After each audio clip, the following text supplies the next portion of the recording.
Good morning, good morning. How y'all doing out there? I'm running a little bit late this morning. Got to go back to Myrtle Beach. Got a little bit of rest, relaxation this weekend. I was tired as heck, but I think I did get a little bit of rest. I'm feeling a little bit better.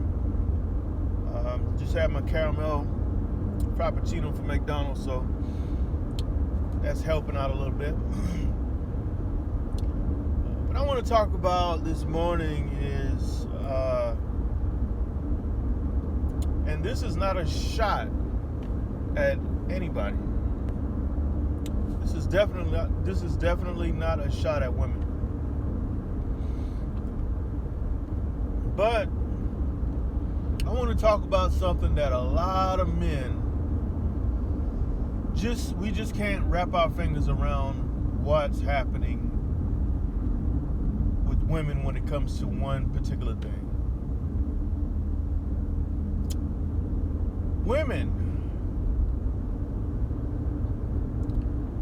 if your husband or man, significant other, boyfriend, whatever, if you are insisting on getting breast implants, eyelashes, long nails, butt injections that could cause you to have all of your limbs amputated, hair extensions, lace fronts, wigs, braids, weave, skin bleaching, whatever it is that you're doing. And I'm saying women because women do these things more than men. In 10 miles, turn left. You got some men out there these days that are also doing these things. I'm not judging you at all. I'm not judging you at all. It's your body. I don't care. My wife doesn't do all that.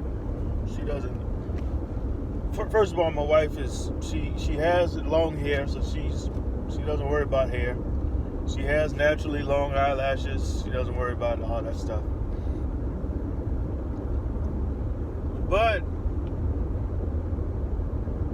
it has been a few times over the years where I tell my wife, look, you don't have to worry about that. Whatever that is. I'm fine with your whatever. And I've heard several men now say, watching YouTube videos, just talking to men, I don't know why she's wanting these things, because I'm fine with whatever. I'm fine with her hair. I'm fine with her eyelashes. I don't like this. What man on planet Earth likes this? We don't like this.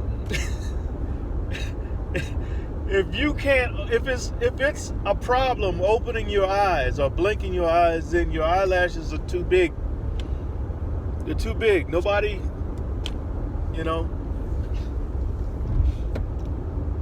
So I've come to the conclusion that the women who insist, and a lot of these women who are like completely dressed from head to toe with all these different things I'm talking about. The nails, the eyelashes, the drawn in dark black eyebrows. A lot of these women don't have men. So what's going on? That's my thing. What's going on? And I think I figured out what's going on. I think I figured it out. Okay, so we deal on this planet, the number one thing that we deal with as people who want some type of control is power.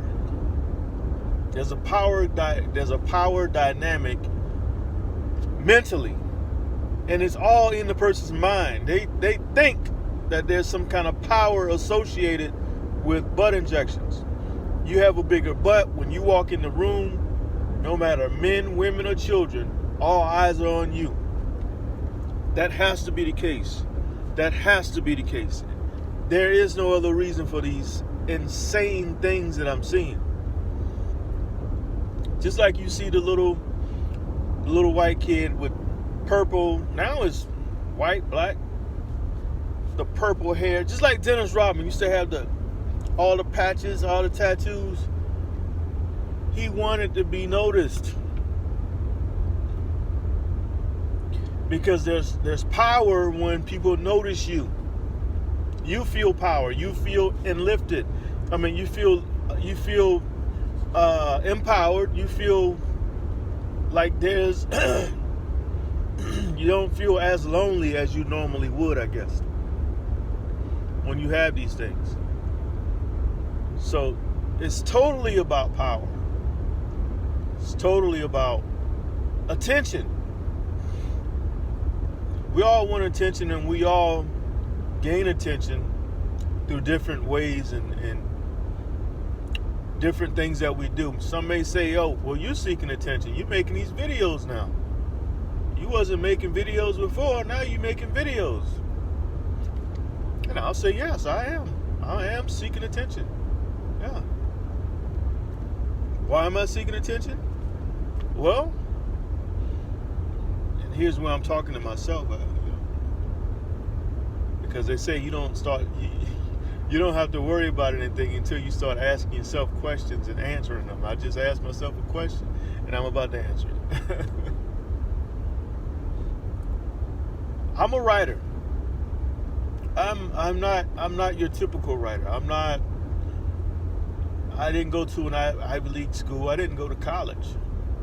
Hell, I barely got a diploma. You know?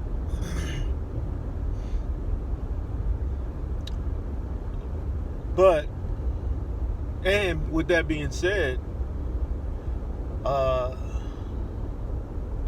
there's nobody in my family that I could look at growing up and say, Uncle such and such was a writer. I can follow in his footsteps. Aunt such and such, she was a writer. I can ask her what I need to do in order to gain popularity as a writer. You know, there's nobody, and that's the case for a lot of people that grew up like me. A lot of kids that grew up like me, if they wanted to be something out of the ordinary, such as a writer, actual artist, painter, sculpture, or anything like that, you know, there's nobody that we could look at. You know, there wasn't any not high school, but college graduates in my family. Zero, zilch. Until a cousin of mine, she was very smart. She is very smart. My cousin Sharice. Shout out to you, Sharice. I was watching her, and she was able to go to college on an academic scholarship. So I say, well, if she can go to college, then, you know, it's kind of like a curse being broken, you know.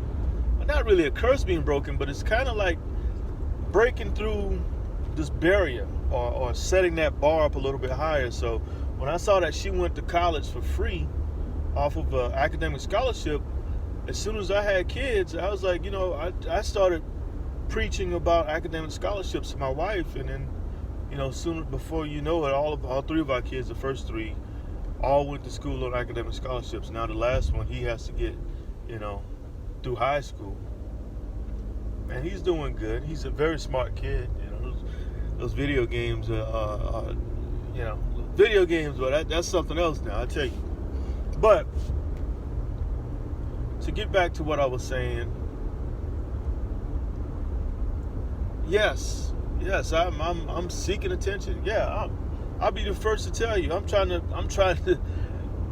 to gain new subscribers. I really did not think that in a month time, you know, just making videos about Kwame Brown, and commentating over his videos, and adding a little bit more to it, or just stating my opinion on his videos. I've said it before, and you guys, this is absolute truth. When jet just flew over. I had 16 subscribers a month ago. Maybe a little bit more than a month now. About a month and maybe a month and a half. I don't know. Wasn't that long ago. I had 16 subscribers. Now I have, the jets are flying over this morning. Now I have 678 subscribers in less than a month. Now, that's not a lot compared to some people. Some people have, they've gained thousands of subscribers off of Kwame Brown. Just putting his name in the title and saying. The next stop sign. The first time it happened, I was like, "What in the hell is this?" Because I never said this before, but I'm going to say it now.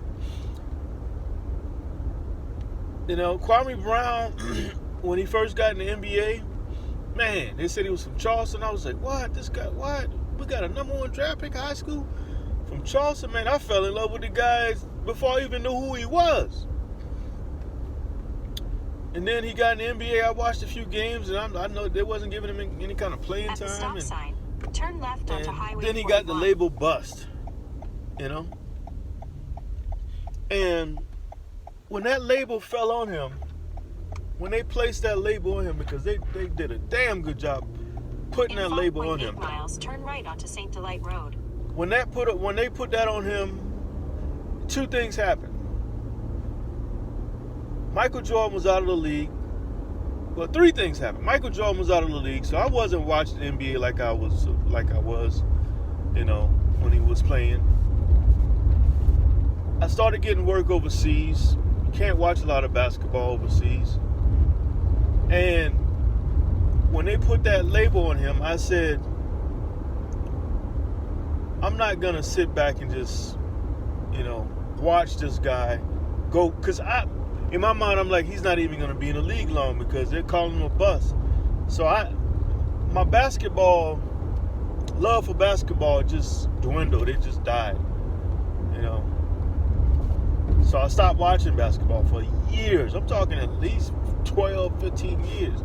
I'm just now starting to watch basketball maybe the last 2 or 3 years now. When the Toronto Raptors won the NBA championship, that's when I kind of started getting back into watching the NBA. Now, I'm still not where I used to be. I used to know all the hypes, every star player from the 90s. Michael Jordan, Scottie Pippen, Larry Bird, Magic Johnson, the late 80s and the 90s.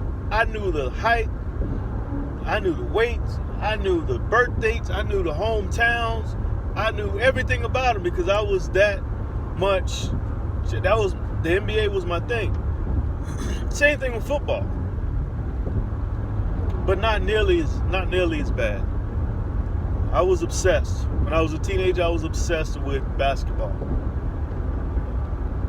New York Knicks, Chicago Bulls. Anyways, I'm getting all off subject now. So, yeah, I am seeking attention, but I'm not putting on hair extensions and fake butts and all that stuff. All I'm doing is I'm putting my content out there, and the more I do my content, the more I present myself out there so the world can see. I'm hoping that I'm getting better at what I do.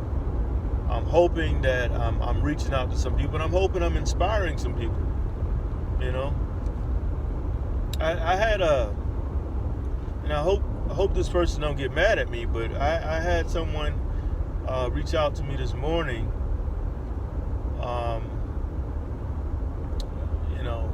giving their condolences on,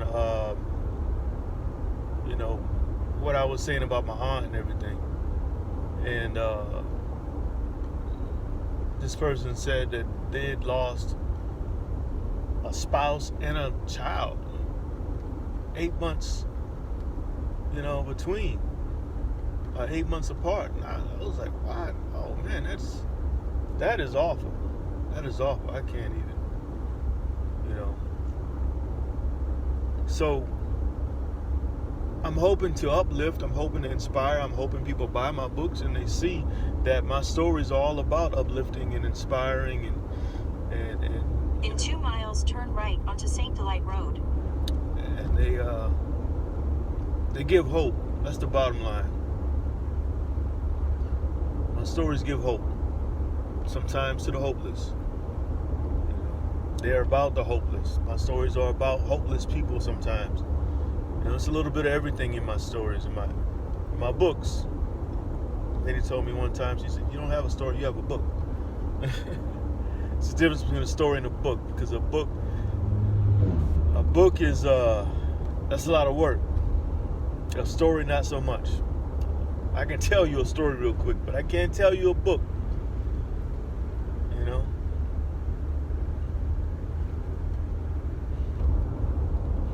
Yeah, I'm going back to Myrtle Beach. Just rambling a little bit again. Had a tough week last week. Last week was one of the toughest weeks. I mean, that was one of the toughest I had in a long time.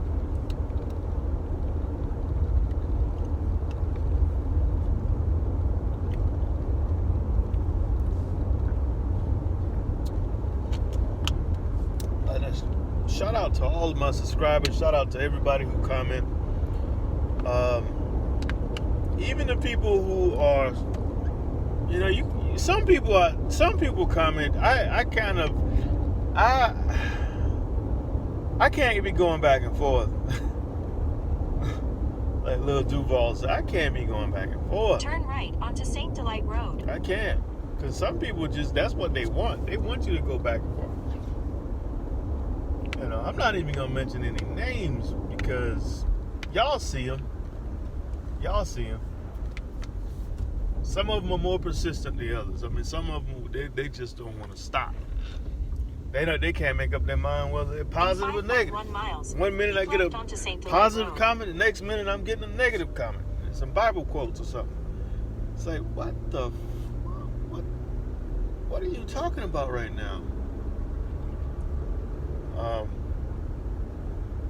So it is what it is, man.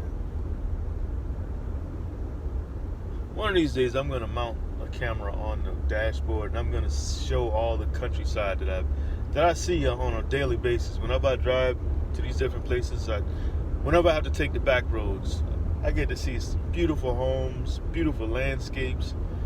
You know what? I'm just gonna show y'all a little bit of this, please. Look at this road.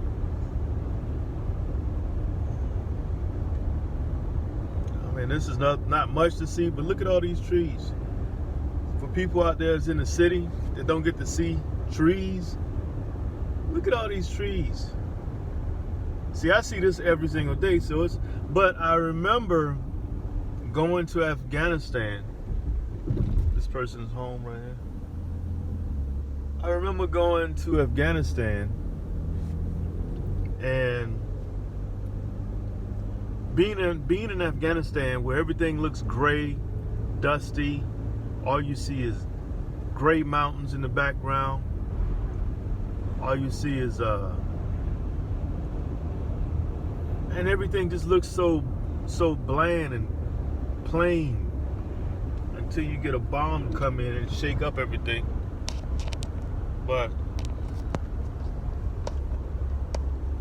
everything is so plain over there in Afghanistan. So you stay in a place like Afghanistan for months.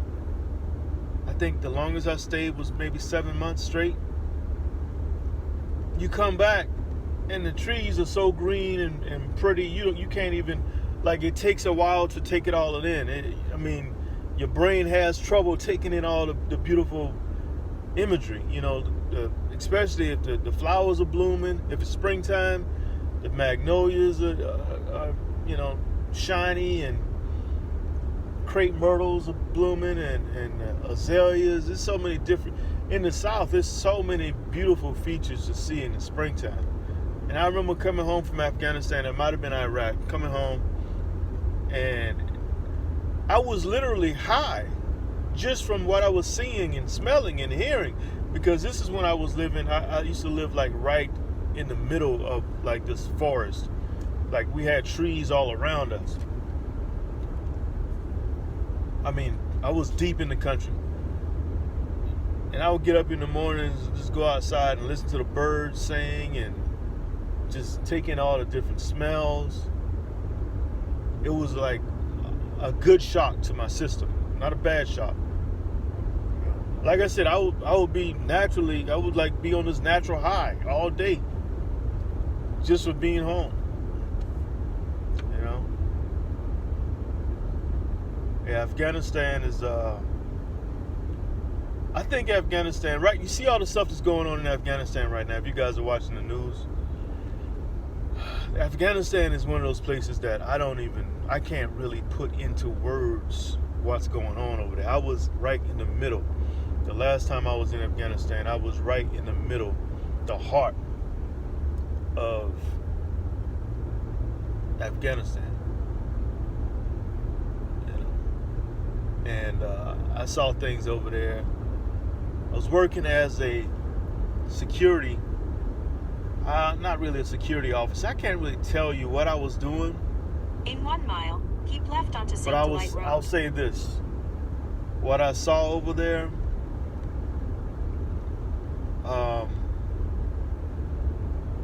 a normal person would not even,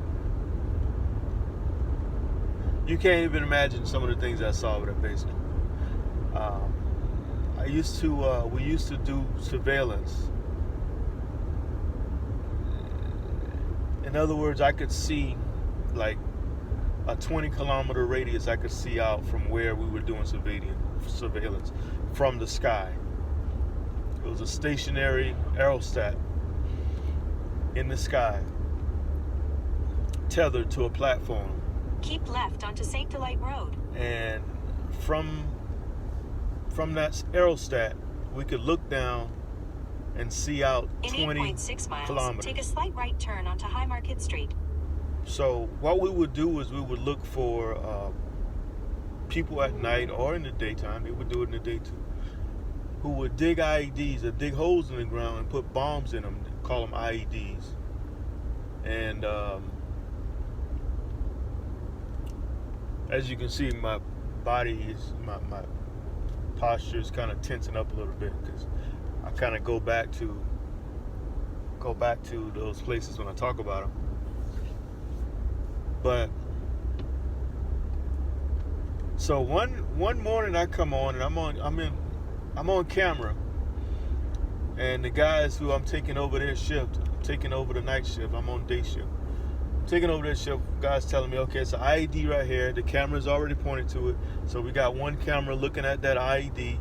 We got the Afghan Army or National Army, call them ANA. They're there. It was 3 or 4 guys around that area, so nobody. Now they planted the IED on a path to where military vehicles drove down and people walked down. So they planted the IED there. We caught them that night on camera. We caught them on camera. And so once we caught them, we got ANA out there. And so when they came, the next shift had to come on and watch that area while they brought in, what do you call them?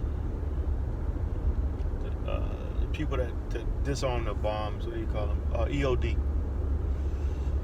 So when EOD came in, when EOD were to come in, they would dig it up and it wouldn't be a big deal. They could still. But in the meantime, you had to watch that area. So I'm watching. I'm on camera one. I'm watching bored. Watching the guys walk back and forth. They're on the radios talking to each other. I can see the weapons on their shoulders, and it's the Afghan army. So now I'm on camera watching, and I know that there's a group of kids that come down this path every single day. You see them every single day down the same path. So now I'm wondering, well, I'm hoping these kids don't come. Well, if the kids come down the path, they got the A&A there. They're not gonna allow them to, walk down the path. So all of a sudden, as I'm watching now for at least an hour. I see the about 3 or 4 guys, 3 guys who were around that area. They disperse and they don't run off. They just walk off casually. And there's another guy down on the left side of the screen. I see him. He walks off a little bit further out. So I'm like, where are these guys going? Why are they leaving? So now I'm scanning the area with the camera. Now the camera is on the aerostat. It's on the bottom of the aerostat. It's about 2,600 feet in the air.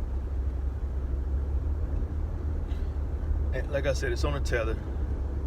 And it's a blimp. I can say that. I mean, it's a blimp. So the camera's on the bottom of the blimp. It's about 26 to 3,000 feet in the air. But we can see out 20 kilometers now. So now I'm looking. I see these guys walk away. I'm like, where are they going? Now I'm scanning the area. We use a joystick. So I'm using the joystick. I'm looking all over the place. Why are these guys leaving? Now I see the kids that walk up that path every single day. I'm seeing them walking up the path like normal, like it's a normal day. And they got one sheep behind them. Sometimes they have a whole bunch of sheep. Sometimes they have some goats. But the little boy, he's the oldest. He has his little sister in a wheelbarrow, and he's pushing her down this path, and the sheep is following them behind. It's a black sheep that's following them behind, and they're just coming down this path. So I'm like, wait a minute. They're gonna run over this bomb.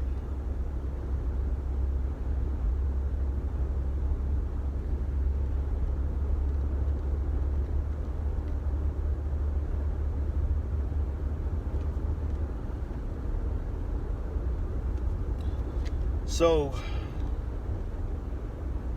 I'm on the telephone now. Look, these kids are coming up this path.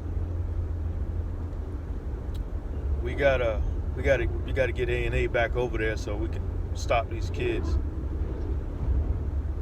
Now, I'm not talking calm like I am right now. I'm nervous as hell. My voice is cracking. But I'm talking to headquarters like, yo, we gotta get these kids off this path because, they're about to roll over a doggone IED. And so headquarters, they're telling me, yeah, they're talking to A&A, they're getting back over there. So the kids, they're getting closer and closer to the bomb. And I'm seeing this all on camera, and I'm like, the first thing I could think of was to look. I just looked at the ceiling and I said, God, not today. Not today. I've seen enough already. I'm not seeing this today. So I'm praying now. And I'm praying. And they're getting closer.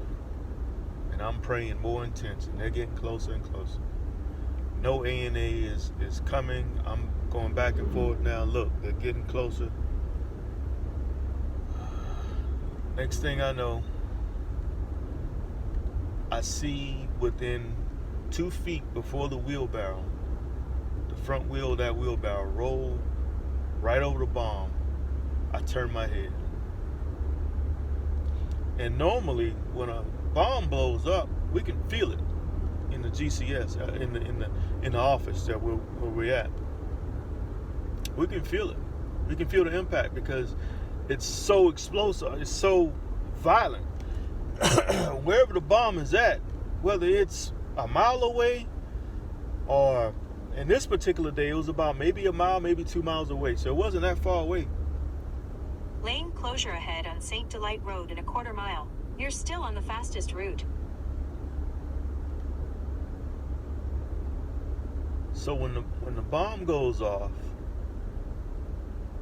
we can feel it, whether we're looking or not, whether you know it's gonna go off or not. So I turned my head about 2 feet away from before the wheelbarrow went over the bomb, and I wait a couple seconds, because it takes a couple seconds before you can feel it, the further away it is, and I don't feel nothing. I look back at the screen, and the little boy has his little sister still in the wheelbarrow. They are past the bomb. The black sheep behind them, now it's about maybe 6 feet behind them. I see the black sheep step on the bomb, and I see nothing but smoke. Boom. And the next thing you know, I feel the shake in the little container that we were in, and I'm looking out, all the smoke clear away. I see the sheep walk off, kick his leg a little bit, he kicked his legs, his back legs, and he just walked off, and I was like, what was that? I couldn't believe it. I said, what was that? And then I said, thank you, God. Thank you. That was one of several stories from Afghanistan. One of several. But those little kids got, and I say Afghanistan is a different animal because of that one incident in particular where the ANA, the Afghan army, just walked off and allowed those kids to walk over that bomb. So they were planning to kill the kids. I guess they were saying that whoever planted this bomb is probably related to these kids or know these kids. That's their way of thinking. That's their way of thinking. That's how they think.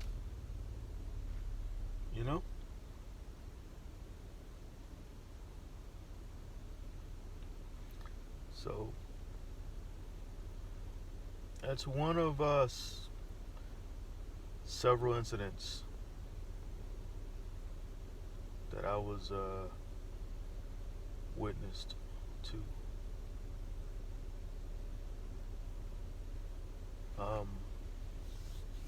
Some people might say, "Oh, you might be messed up in the head." No, I'm good. I'm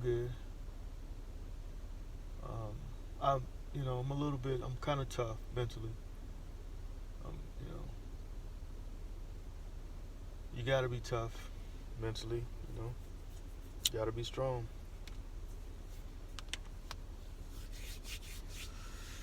But it's been 33 minutes. Oh man, I hate to leave it on this, but I'm kind of running out of stuff to say. I started off talking about women and eyelashes, and ended up talking about bombs and whatnot. Kids in Afghanistan. I got a long gray hair hanging out of my nose. I don't know if you guys can see it or not, but I gotta pluck these hairs out of my nose. I'm stopped at a road construction site, so I'm gonna let y'all go. I don't know if you enjoyed that. It was a happy ending, at least. It wasn't, tragic. I mean, I'm thinking maybe that sheep might have died later on, but the kids were all right.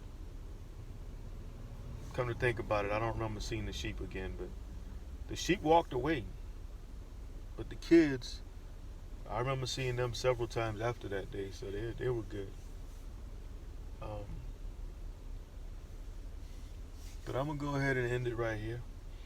I'm listening to a Stephen King book right now, so I'm going to go back to that. The Shining. Shout out to Stephen King, man. That guy is something else. I don't even know what I'm gonna name this one. Look at this. I'm stopped.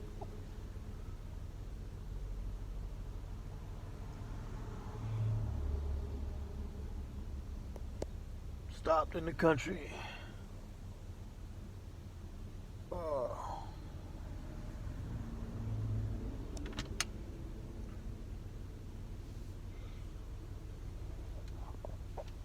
Stopped in the country.